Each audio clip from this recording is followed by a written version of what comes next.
L'objectif du symposium, il était à plusieurs niveaux. D'abord, il s'agissait d'offrir la possibilité aux membres, en fait, après 2 ans de pandémie, de se retrouver, de pouvoir échanger. Et puis ensuite, c'était l'occasion pour eux en fait, d'ouvrir de nouveaux horizons et puis d'échanger en fait, sur des problématiques qui ne sont peut-être pas directement liées au métier, au cœur de métier des EMS, mais qui touchent en fait, directement le management. Je pense qu'aujourd'hui, le numérique, la transformation numérique est un sujet de direction. Ça ne peut pas être un sujet secondaire, même pour les EMS et PSM, même surtout pour les EMS et PSM.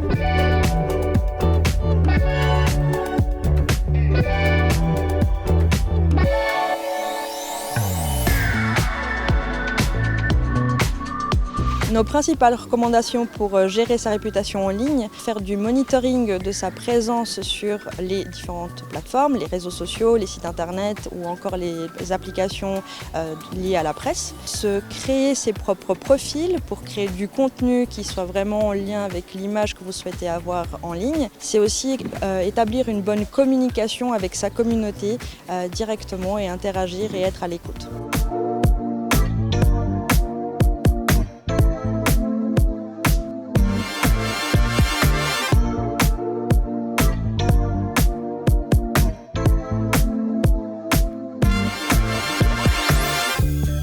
Les gestes clés pour réduire l'empreinte du numérique au sein de son entreprise, c'est tout d'abord de se former et de mesurer cette empreinte. On va souvent se rendre compte que l'impact majeur est au niveau du matériel. Donc on va essayer de mesurer et aussi d'allonger la durée de vie de son matériel et de réduire son taux d'équipement. Regarder la façon dont on utilise le numérique, se concentrer sur le besoin de l'utilisateur et éco-concevoir ses services numériques.